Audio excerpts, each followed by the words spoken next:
Buenos días, buenas tardes y buenas noches. Bienvenidos una vez más a Amigos TIC, el podcast de tecnología, innovación, emprendimiento y transformación digital, que como todas las semanas un grupo de amigos se sienta a conversar sobre estos temas que tanto les gustan. Recuerden que estamos en el canal de YouTube de Caracol Podcast y también nos pueden escuchar en la plataforma Spotify. Allí nos encuentran como Amigos TIC. Bueno, un saludo muy especial. Vamos a pasar revista. Hoy, don Jole Restrepo, ¿desde qué lugar de Cundinamarca se encuentra? Y una vez que toca solo iniciar el micrófono y listo. Muchas gracias, querido Víctor, por el recorderis. Acá estoy desde Cajicá. Hoy no estoy desde Zipaquirá, donde queda Atelier, un colegio del siglo XXI para el siglo XXI. Y vamos a estar este fin de semana. Estamos grabando hoy 19 de abril. Hoy no hubo día cívico para Amigos TIC. Y vamos a estar lanzando el libro La Nubecita Aventurera en la Filbo. Y me fui con todas las cuñas de una vez. El domingo, ¿no? El domingo es el... Sí, domingo 21, domingo 11:30, y hoy vamos a estar hablando de libros, además, todos que se presentarán en la Feria del Libro. Entonces, muy bien. Bueno, excelente. Muy buenas noticias. Felicitaciones por el libro. Hoy estamos entre autores. Hoy vamos a estar entre autores. Totalmente, Sí, autores. pero, entró aquí, la magia. Bueno, vamos a saber. Ay, hay una coautora. Sí, aquí está la coautora de La Nubecita, me acompaña hoy Violeta. Hermosa Violeta. Un gusto saludarte. Hola. Bueno, esto ya hace que todos nuestros oyentes, quienes nos escuchan por Spotify, pásense por el canal de Caracol Podcast de YouTube para que vean este momento mágico de La Nubecita. Hoy con Violeta, una autoinvitada muy especial de nuestro episodio. Muchísimas gracias. Generación Alfa, es pura generación Alfa.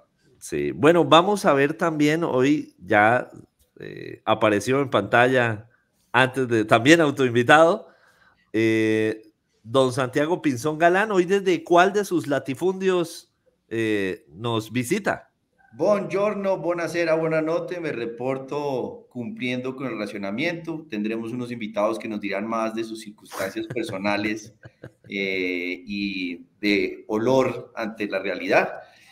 Feliz de acompañarlos. Olfatean de la realidad. Sí, porque es que llegó la gaveta Leopardo. Acuérdense que Bucaramanga va muy bien, entonces llegó, irrumpieron los... Yo sé que Jole no quiere hablar de eso, hay otros que no quieren hablar de fútbol, pero los Leopardos vamos bien. Entonces, feliz de acompañarlos en el día de hoy y feliz que nos acompañe alguien como la generación Alfa tan linda que ven ahí en pantalla generando cosas nuevas. Sí. Bueno, y nos acompaña don Mauricio Jaramillo Marín. Hoy veo que está tal vez en alguna de las suites que le pone Impacto TIC, en el crucero, el yate de Impacto TIC. Mauricio, ¿desde dónde? Y buenos días, buenas tardes y buenas noches. Buenos días, 7:51 de la mañana de hoy, viernes 19 de abril. La precisión para nuestra audiencia. Un saludo y bueno, aquí para traer el toque de seriedad a Amigos TIC. Desde Cajicá, como siempre, a 12 minutos de la casa de Jorge, pero no se deja visitar ni nada. Oiga, eso fue con guayo arriba y hoy no, pues que nada, lo voy a invitar a Chocolatico santafereño. Yo no discrimino hinchas de equipos eliminados ni nada de esas cosas, pero no sé. Gracias. Bueno, tenemos invitados el día de hoy, ¿cierto? Sí. ¿Qué tal si les damos el paso a nuestros invitados? No, pero un momento, Víctor no se reportó dónde está. Ah, sí, es cierto. Hoy no estoy desde Socorro, capital de la Libertad, capital de la provincia comunera. No, hoy me encuentro en Cartagena, en el marco del FICSI, el Festival de Cine Internacional de Cartagena. Estábamos invitados a compartir sobre inteligencia artificial con guionistas, libretistas, directores. Y bueno, ya compromiso cumplido. Y aquí estamos Pues para Amigos TIC. Lo vemos muy bien, Víctor. No está reteniendo líquidos, está muy bien. Está muy bien. Y no estamos completos. Y no estamos completos, por supuesto, No. sí. Hoy extrañando muchísimo a nuestra querida Emilia Falcao Restrepo, pero bueno, estaba viajando y no alcanzaba a conectarse. Entonces, bueno, ¿quién nos hace los honores de presentar a nuestros invitados?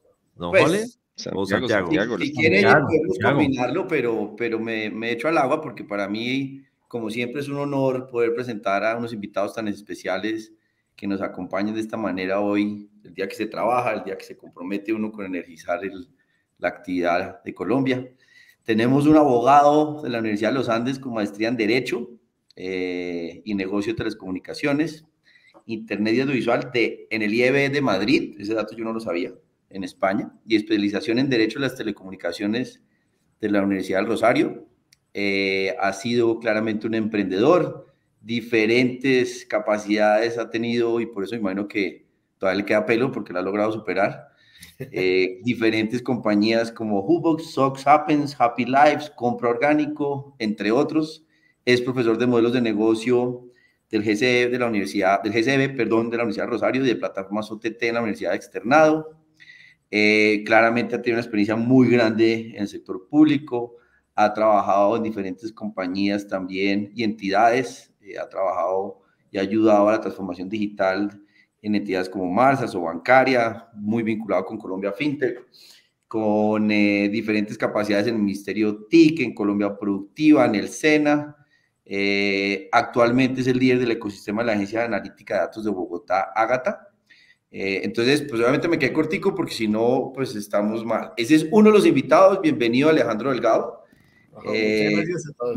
Y además te faltó administrador de 80.000 grupos en WhatsApp, todos muy potentes además. Pero... Yo iba a decir, esto es lo oficial, ahora lo que lo apasiona es otra cosa. No, pero no entremos a lo extraoficial, más bien sigamos con el siguiente invitado. Sí, porque es peligroso. No mencionó lo de Spotify, que es una estrella en Spotify, ¿no? ¿Ve? La musiquita.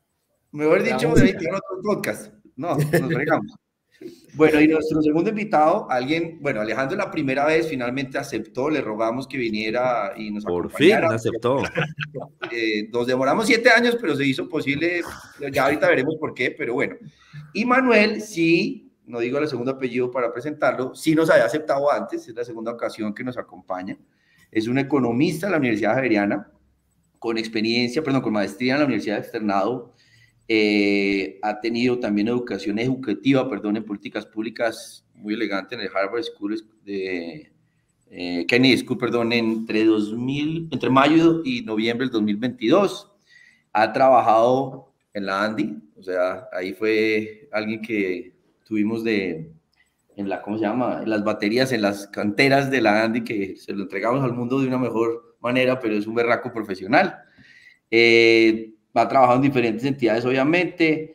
Entre el 2010 y 2020 trabajó como asesor, consultor y directivo en el gobierno de la ciudad de Bogotá, en el gobierno nacional, en think tanks, en organizaciones sin fines de lucro, como agencias de las Naciones Unidas. Obviamente tiene una experiencia muy grande en términos de economía urbana. Es profesor de economía urbana y competitividad en el programa de pregrado de gestión y desarrollo urbano de la Universidad del Rosario en Colombia, la Universidad del Rosario que está bastante visible en estos días. Previamente fue también, trabajó en una compañía, mejor dicho, pues es que está difícil dar toda esta explicación, este listado está grande. Manuel actualmente, para dejarlo sencillo, es el gerente de la Agencia Analítica de Datos Ágata en Bogotá. Entonces, un economista y un abogado que se juntaron y ahorita vamos a ver por qué, y que gracias a Manuel, Alejandro está acá hoy porque aceptó la invitación de Amigos TIC. Gracias, entonces, Manuel, por traérnoslo. Sí, muy querido. A ustedes, Víctor, Santiago, Jorge, Mauricio, y déjenme hacer una aclaración. Por primera vez es que alguien le está pagando a Alejo por administrar los chats, porque su es ser el líder del sistema, o sea, es el mundo soñado. Iba a llegar el día llegó. Está monetizando todo ese WhatsApp. Está monetizando, exacto. Al fin. Casi que no. Pero sí creo que es valioso hacer el disclaimer que Alejandro ha sido capaz de organizar, por ejemplo, una integración de personas de perfiles, de experiencias como nadie lo ha hecho. La insistencia y la persistencia de Alejandro va directamente proporcional a que hoy no se ha bañado, entonces es evidente ese compromiso y es una responsabilidad muy grande con la humanidad, la que asume tanto en los chats como en el día de racionamiento. Pues bueno, señores, creo que me toca el privilegio de hacer la primera pregunta es, ¿ustedes dos qué fue lo que hicieron juntos y por qué hicieron un libro? Que se pueda contar. Sí. Arranque, Manuel. Bueno, está bien. Nada, pues les cuento un poco. Lo primero es que cuando conocí a Alejandro, pues efectivamente lo invité a que trabajara con nosotros para tratar de movilizar el ecosistema, porque pues Ágata es una startup que tiene, digamos, unas características especiales porque hace parte de la Alcaldía de Bogotá, pero igual como cualquier emprendimiento, pues está buscando generar negocios y mover el ecosistema. Y en medio de múltiples charlas nos dimos cuenta de que hay un nicho de personas que estamos muy metidos en todos estos temas de inteligencia artificial, pero que desde el boom de ChatGPT, digamos, se hizo un poco más público, si se quiere, el impacto que esto está teniendo en la sociedad, y nosotros somos convencidos de que esta ocasión es muy similar a lo que ya ocurrió con la llegada de Internet o la llegada del correo electrónico, solo que la sociedad lo está un poco más viendo, está jugando con el tema, pero todavía no lo absorbemos del todo. Y parte de esos temas tienen que ver con que no entendemos qué es la inteligencia artificial, que no sabemos realmente cómo se usa, más allá de que no necesitamos pues que todos sepan hacerla.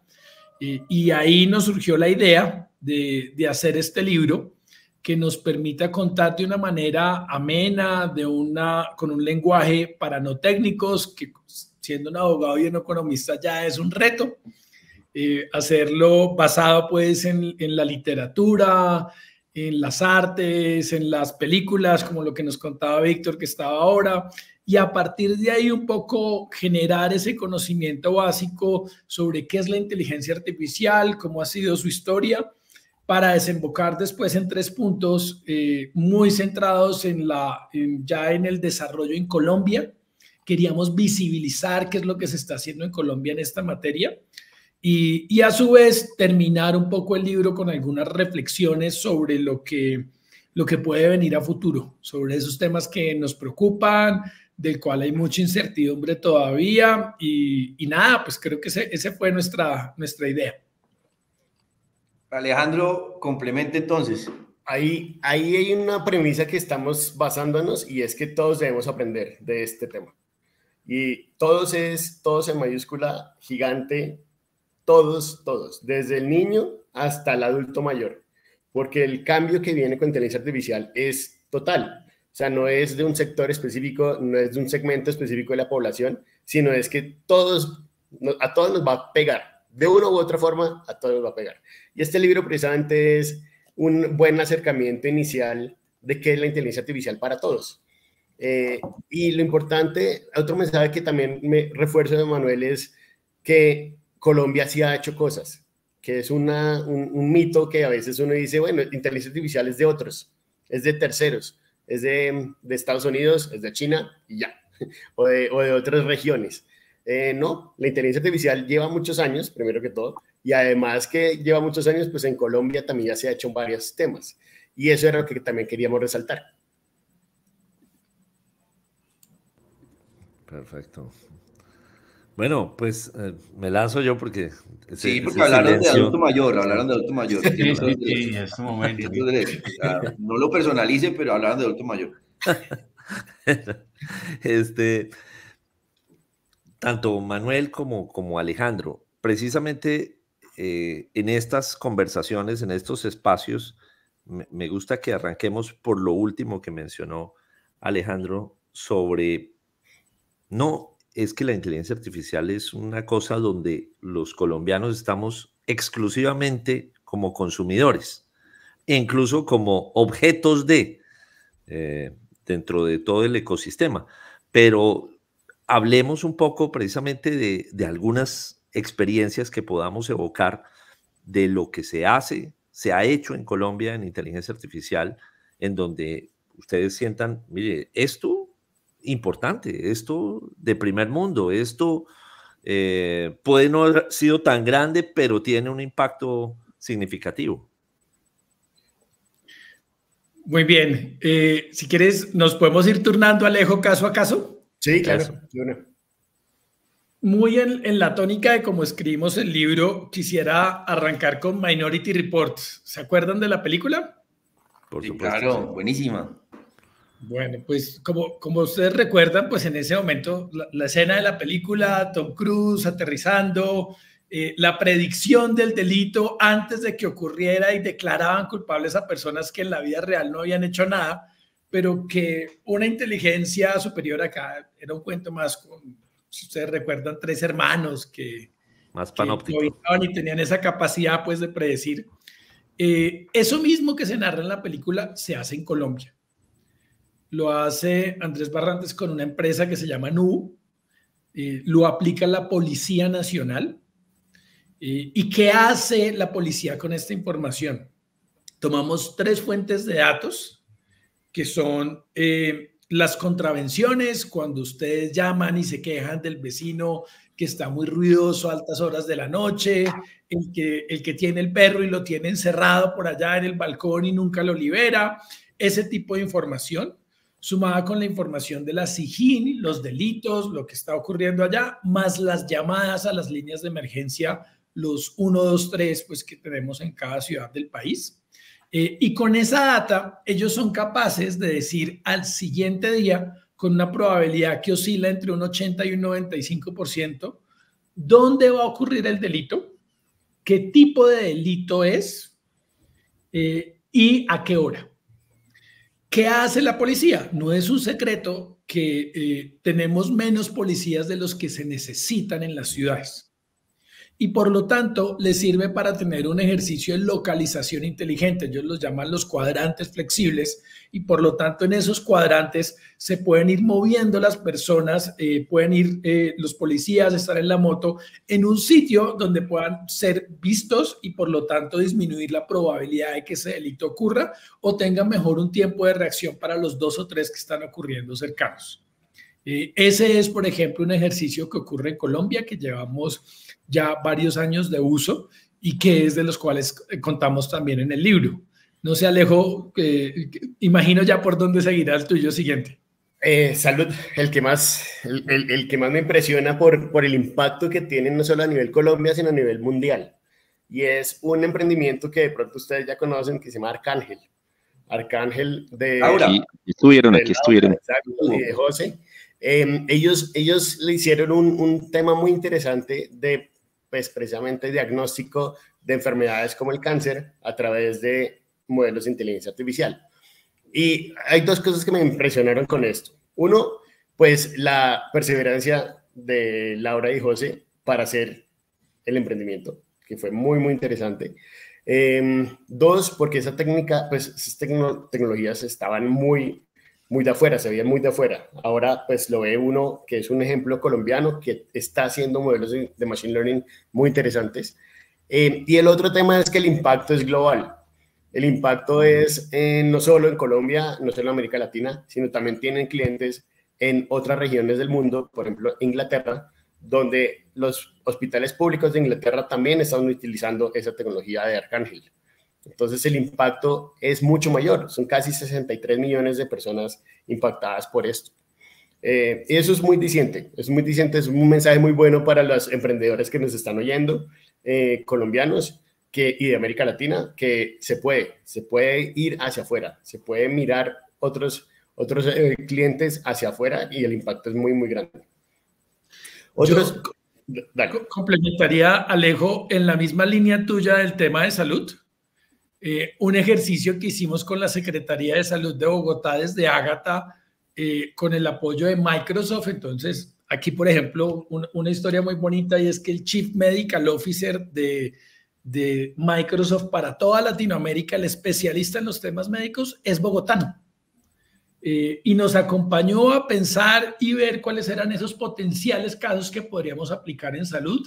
Ahí tenemos 3 y yo voy a hacer referencia también al que me parece más lindo, como Alejo nos contaba en el caso de Arcángel.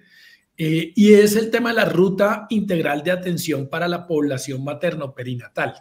Esto que suena técnico y pomposo y etcétera, tiene un objetivo muy sencillo: salvar las vidas de los niños recién nacidos y de las madres gestantes.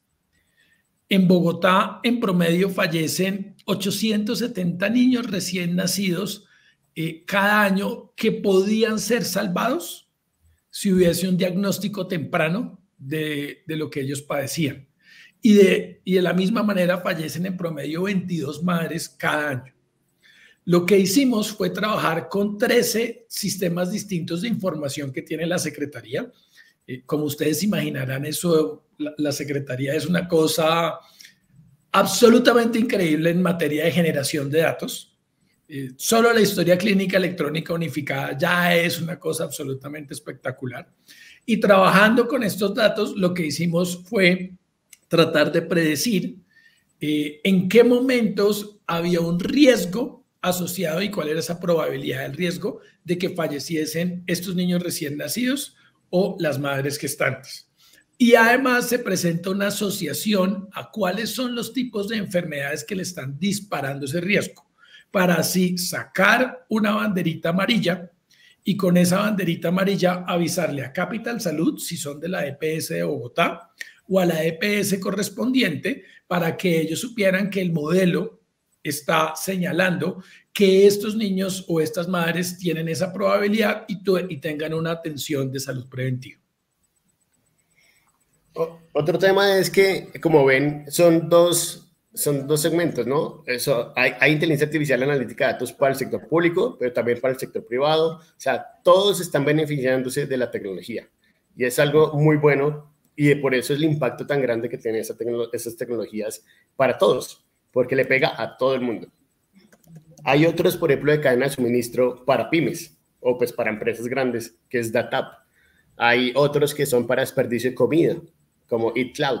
Entonces, digamos que hay un ecosistema cada vez más grande de emprendimientos y pymes en estos temas.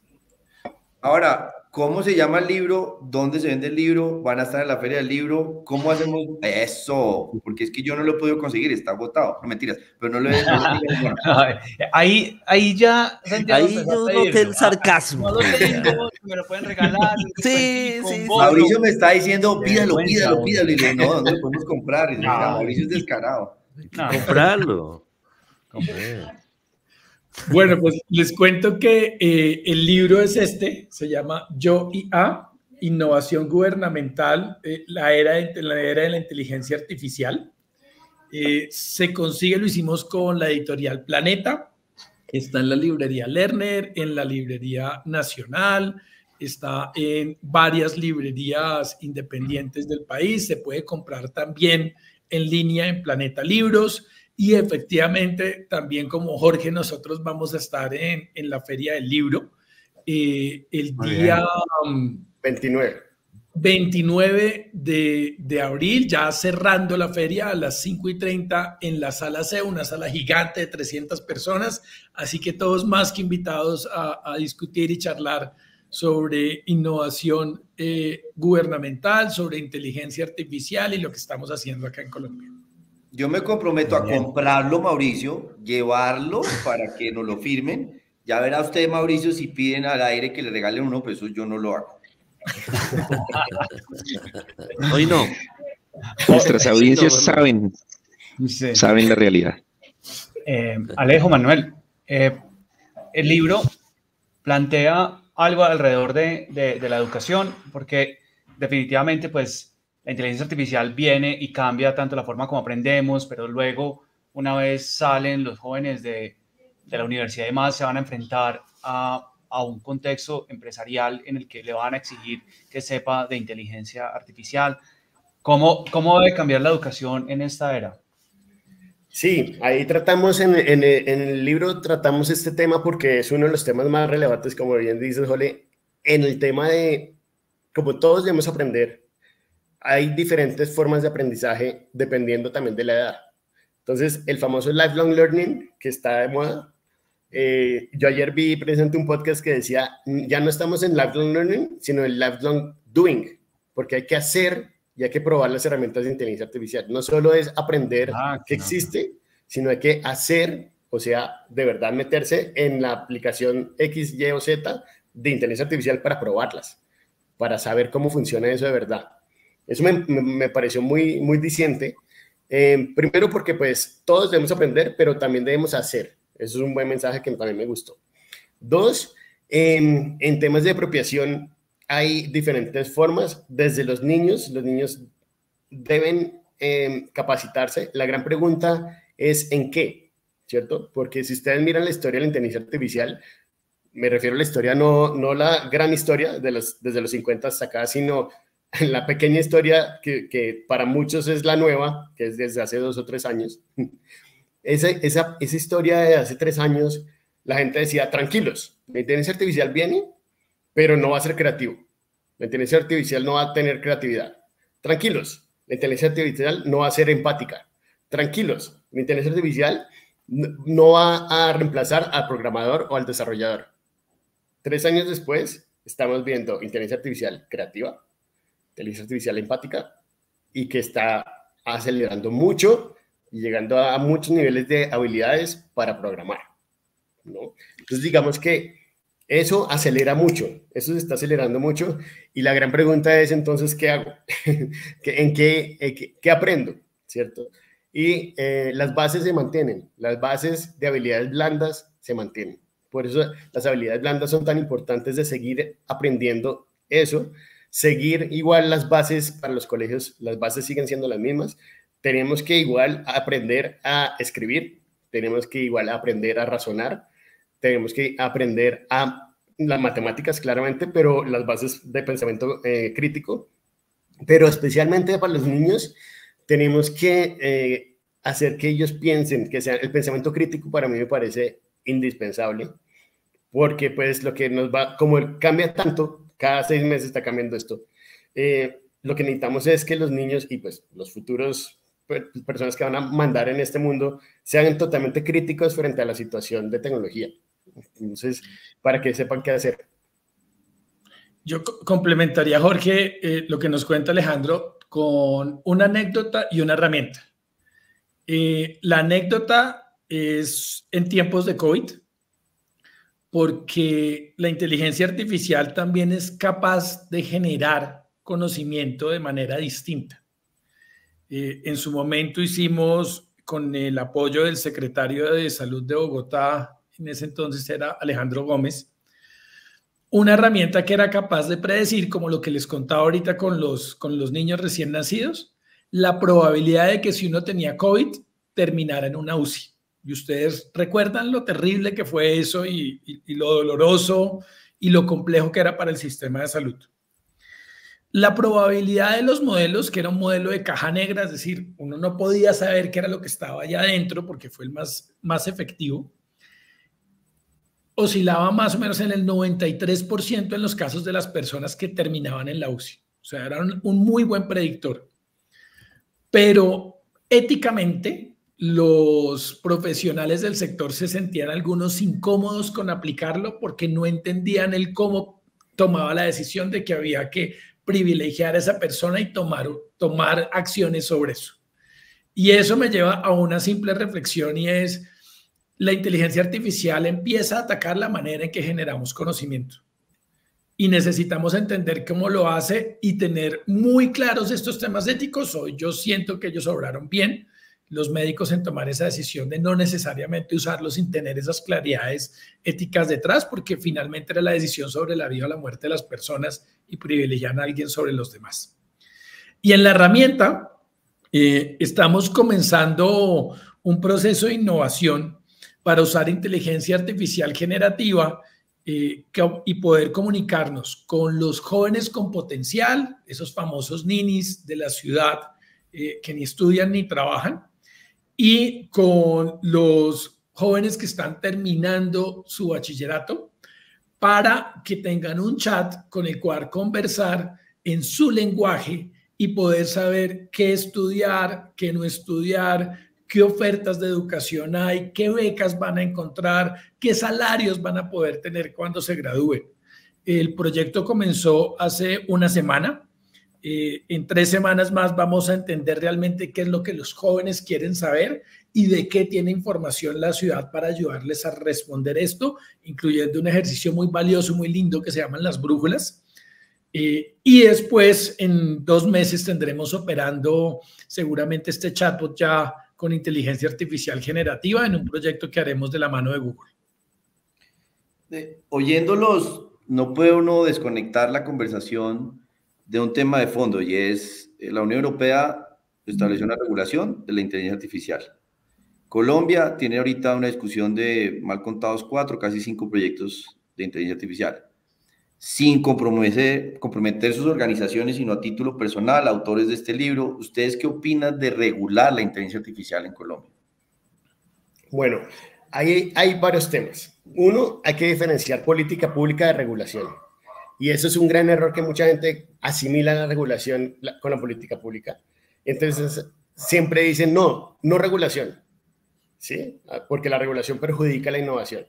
El tema es que muchas veces necesitamos temas de política pública y no de regulación, que nos pueden ayudar a incrementar aún más los beneficios de la tecnología.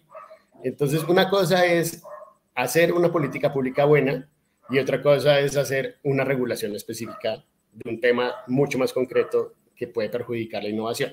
Entonces, mi primera postura es, nosotros tenemos que hacer mucho. Primero, tenemos que saber qué está pasando en el mundo, como bien lo dices, no solo en la Unión Europea, con la AI Act, sino también China, que ya tiene 4 leyes específicas de inteligencia artificial, sino también Estados Unidos, claramente, que está haciendo cada una de sus, no solo la famosa, lo que hizo Biden, la directiva de Biden, sino también específicamente todas las entidades federales, basándose en esa directiva, están analizando muchos temas. Entonces hay que mirar eso, especialmente estuvimos viendo la FTC, la FCC, o sea, los reguladores de comercio y de consumidor, están analizando bastante los temas de consumidor de cara a la inteligencia artificial. Esos temas hay que meterse, no hay que tenerle miedo a la regulación tampoco, sino hay que analizar muy bien las opciones de regulación en el mundo para ver cuándo sí y cuándo no en Colombia podemos implementarlo. Lo que sí es que los reguladores y los legisladores en Colombia no deben hacerlo por moda, sino deben hacerlo sabiendo en efecto los impactos reales de lo que están pensando hacer. Entonces, y eso es una tarea de todos, para que todos sepamos, enseñémosle a nuestros legisladores y a nuestros reguladores, pues, qué está pasando en el mundo y cuál es el verdadero alcance de lo que ellos quisieran. Porque a veces tienen buenas intenciones, pero no saben el verdadero impacto. Ahí, Alejandro, Manuel, ya vimos que en el campo del emprendimiento hay casos de éxito colombianos para el mundo. Ahora que ustedes tocan en el sector público, los líderes, los que toman decisiones, pues ustedes dos son un ejemplo de que sí hay, pero realmente los tomadores de decisiones en el sector público están entendiendo esto y podemos confiar en que no van a tomar medidas regulatorias o van a tomar decisiones apresuradas o por moda, como ustedes decían. ¿Son optimistas? Es complejo. Yo te dividiría la respuesta en dos partes. Desde el mundo de la regulación, pues al final del día, un poco como decía Alejo, y esto también lo digo pues un poco a título personal, yo lo veo en 2 perspectivas. Como emprendedor, digo, en realidad no lo entienden, pues es una innovación. Yo estoy tratando como emprendedor entender todas las implicaciones. Luego, regular algo que uno no entiende es muy complejo y si todavía no ha salido y está moviéndose, pues es difícil. Pero por otro lado, también siento que hay al menos 2 impactos en esto, el tema de ética y de desinformación, por ejemplo, donde sí hay unos mínimos que podríamos regular sin miedo a que todavía no lo conocemos. Voy a dar un par de ejemplos claros. Veíamos en la construcción del libro, conocimos un modelo de inteligencia artificial que es capaz de discriminar, identificar visualmente mucho mejor que una persona si alguien tiene unas preferencias sexuales u otras. Y si eso se usa en el país para definir quién trabaja o quién no, pues eso sí está claramente definido en la Constitución que no se debe hacer. Luego, hay ciertos aspectos de la regulación donde uno podría decir ciertas cosas que están más claro en sus usos que no se deberían hacer porque son fake news, etcétera. Podríamos avanzar un poco, que es un campo muy restringido, no es un campo amplio, para dejar que en lo demás se haga la innovación, probemos y se desarrolle. Luego ahí entonces es un poco más de llegar a esos acuerdos mínimos de qué es lo que nuestra Constitución, los acuerdos que tenemos como sociedad básicos, quizás como yo lo señalo apenas en un par de cosas como ética y desinformación. Ya los tomadores de decisión que Alejo ponía en los que hacen, en los de política pública, yo veo es un claro interés. Nosotros hemos tenido charlas en la alcaldía de Cali, la alcaldía de Medellín, la alcaldía de Barranquilla, con distintas entidades del gobierno nacional. Lo que está haciendo la DIAN ahora es impresionante, lo que están pensando en mis minas, y hay al menos la intención de conocer y ver con eso cómo lo puedes hacer, y están interesados en sacar tiempo para desarrollar y entender.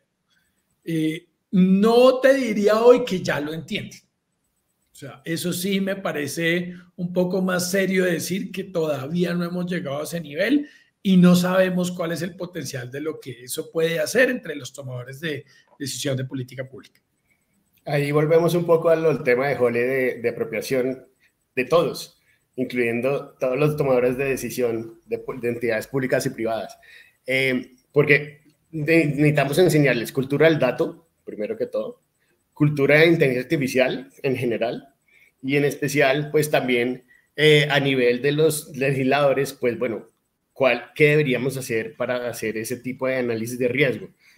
No sé, la ley de inteligencia artificial de Europa precisamente se basa en riesgo. Entonces, es un risk management approach, como se llama. Es un tema muy enfocado al riesgo, entonces pues, tiene diferencias muy grandes de qué hacer cuando uno tiene un alto riesgo de un sistema de inteligencia artificial a uno de bajo o nulo.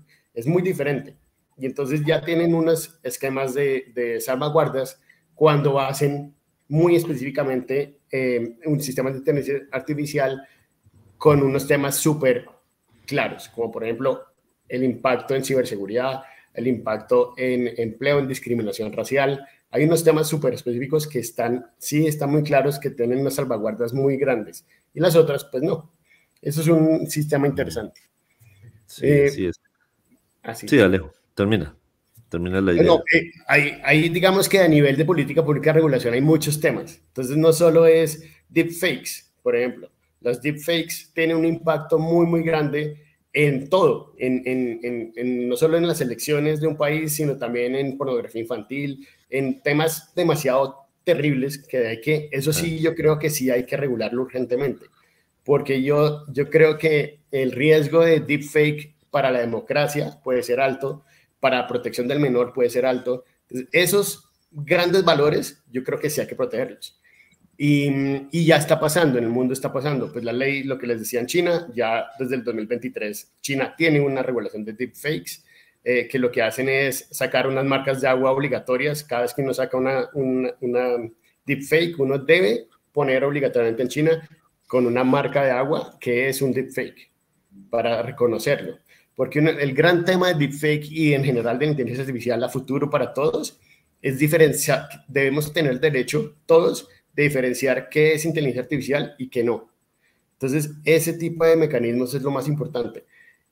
Utah, hace 4 días, sacó la ley de inteligencia artificial generativa.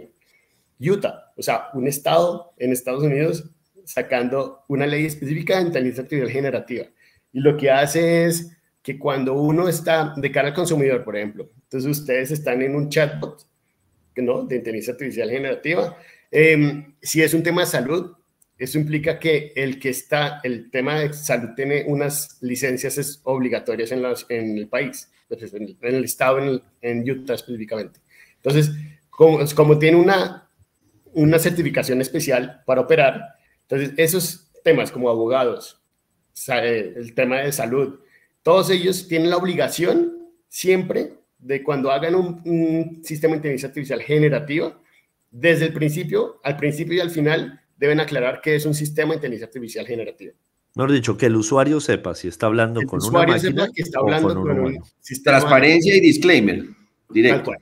Tal cual, directo. Que ha sido una discusión inclusive de los chatbots de los restaurantes para hacer una reserva, algo muchísimo más sencillo y sin esas implicaciones, pero la discusión de los usuarios, justamente, pero yo quiero saber si me está atendiendo un usuario. Con en Utah, voz, esa ¿no? regulación de Utah lo que obliga es, si usted tiene licencia especial, o sea, como la salud y eso, tiene que obligatoriamente al principio y al final. Pero para los restaurantes, al usuario lo que le pusieron es, por ejemplo, o todos los demás, si uno pregunta, el sistema debe decir si es un humano o es un sistema de inteligencia artificial. En cualquier momento de la conversación. Sí. Esa es la ley. Bueno, muy bien, pues tenemos nuestra sección de Ojo al Dato para recordarle a nuestros oyentes que la sección no se llama El Dato de Santiago. Ojo al Dato, más genérica, y en la oportunidad de hoy, don Joler Restrepo. Bueno, muchas gracias, Víctor, por la presentación y muchas gracias a Santiago Pinzón Galán por darme la palomita para hacer hoy el dato. Gracias por brindarme esta oportunidad. Ahora sí vamos al dato. El dato es 42 y ese es el puesto que tiene Colombia en el ranking, en el siguiente ranking que salió de penetración o apropiación mejor de ChatGPT en los diferentes países. Obviamente es solamente una herramienta. Podemos decir que hay muchas más, pero yo creo que es bien importante este ranking. Colombia, como siempre, media tabla, 42, y creo que ahí hay una gran oportunidad para mejorar en apropiación de las diferentes herramientas, como lo hemos venido hablando hoy. Solamente el 10.73% de la población en Colombia está usando ChatGPT. Eso realmente es muy, muy bajo, lo que prende las alarmas que la inteligencia artificial puede generar un mayor dividendo, divide, como diría Alejo y Santiago en inglés bien bonito, de la población que sí usa y tiene acceso a la tecnología y aquellos que no. Entonces, pues nada, me tenía que extender porque pues esta oportunidad no se da sino cada 6 meses. Santiago tiene muy monopolizado el ojo al dato. Por eso es tan importante lo que acaba de decir Alejandro Delegado sobre los deepfakes y ese tipo de informaciones. No le crean a lo que está diciendo Restrepo. Sí, pero pues ya que no estamos en el ojo al dato, pues va a terminar de dar la información.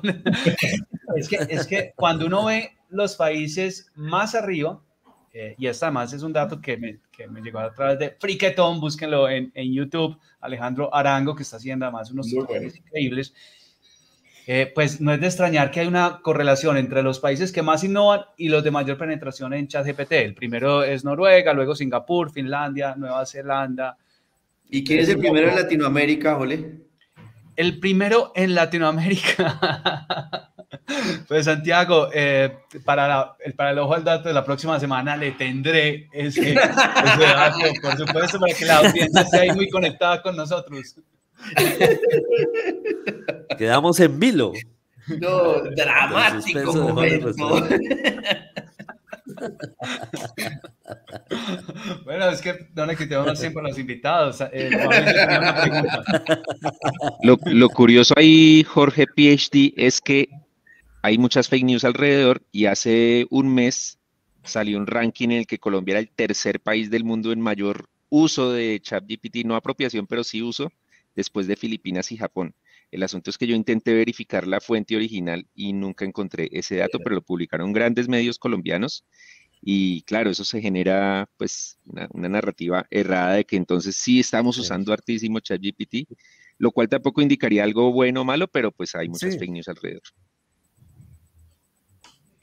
Bueno. Sí les podría dar uno de su uso en lo público con tu pregunta, Mauricio, y es, sin echar al agua a la tecnología, les puedo decir que para una de esas casas de nube, uno de los grandes, en Latinoamérica, en el sector público, Brasil es el 53% del negocio.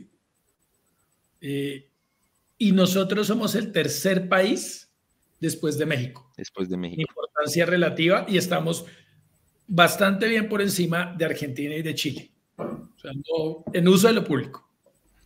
Ustedes han hablado de, pues ya hemos hablado de datos, ya hemos hablado del libro, de los ejemplos, del tema de regulación.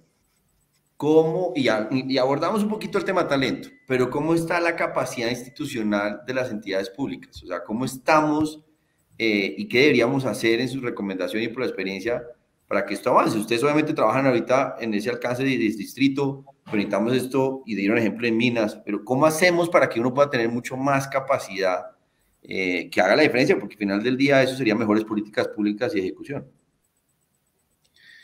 Bueno, yo diría, uno, que la verdad es, paso por empezar por reconocer el buen trabajo que está haciendo Mauricio Liscaro como ministro, particularmente en estos temas de inteligencia artificial. Le ha metido mano al tema con presupuesto, además. O sea, creo que eso es importante porque también, como decía Alejandro, pues hay que pasar al doing y solo así vamos a empezar a ver esos usos y esa apropiación más fuerte también.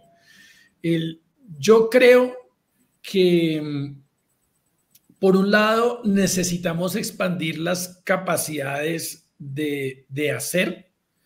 Es decir, digamos, la experiencia de Bogotá muestra que se necesita una combinación entre la innovación pública, entendida como esos laboratorios de innovación. En el caso de Bogotá tenemos uno muy interesante que se llama IVO, que está al frente de Santiago Amador, y desde ahí se hace importante entender un poquito es el para qué lo uso. Y ahí voy a restringirlo a dos usos concretos. El país o las ciudades o los gobiernos departamentales, hay muchas de las cosas de su tarea que ya saben hacer bien y que de pronto la inteligencia artificial solo va a añadir un plus, pero no se va a volver en el centro de esa ejecución. Ejemplos: hacer acueductos, hacer puentes. No pongamos atención a lo de los llanos, pero digamos que hay muchas cosas donde ese quehacer diario, me atrevería a decir que entre el 80 y el 90% de las cosas que tiene que hacer en lo público ya se saben hacer y quizás no necesiten mucho de la inteligencia artificial o de la innovación. Pero sí vamos a encontrar dos cosas distintas, y es, uno, esos problemas típicos donde, a pesar de que hemos intentado muchas cosas, todavía no encontramos solución. Un ejemplo es el desempleo. Desde el 96 seguimos con desempleos de 8 o 9% cuando estamos bien, y si no, para arriba. Y ahí es donde vale la pena tratar de buscar cómo estas herramientas de inteligencia artificial pueden ser eso, un instrumento más para pensar nuevas formas de aplicar política pública. Y segundo, las prioridades. Si uno tiene un presidente, un alcalde, un gobernador que tiene que hacer, es clave que veamos cómo en sus prioridades la inteligencia artificial le va a poder funcionar. Es decir, no tratemos de meterla en todo, que eso no va a llevar a buen destino. Es mejor priorizar y focalizar y entenderlo. Y la segunda parte, que creo que va a cambiar un poco esa perspectiva, es el potencial impacto, y ahí tendremos que depender de una sola cosa, y es si los gobiernos estarán dispuestos a pagar por eso o no. De tener todos estos agentes virtuales que ahora están en los correos electrónicos, Gemini en Gmail, también Copilot en Microsoft, porque nos pueden cambiar la manera de trabajar y de entender de los funcionarios públicos. Van a poder tener la herramienta a la mano para hacer las cosas distintas. Y les doy un ejemplo. ¿Qué pasa si ellos, para hacer los pliegos de una nueva vía, de una licitación que saben que se demoran 3 o 4 meses, aprenden a usar estos agentes y decirle, mire, entre aquí en el drive mío del correo donde yo tengo organizado toda la información de los históricos de cómo hemos hecho estos pliegos, y hágame usted el primer borrador para que empecemos nosotros a trabajar desde ahí, pero me ahorra 2 o 3 meses de trabajo.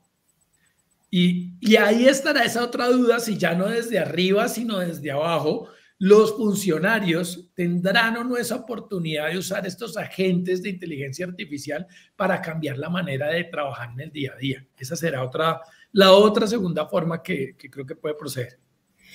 Otro tema ahí para complementar es la cultura del dato. Yo insistir en esa cultura del dato porque muchos de los temas que vamos a las entidades a mirar en qué les podemos ayudar, cuáles son las necesidades.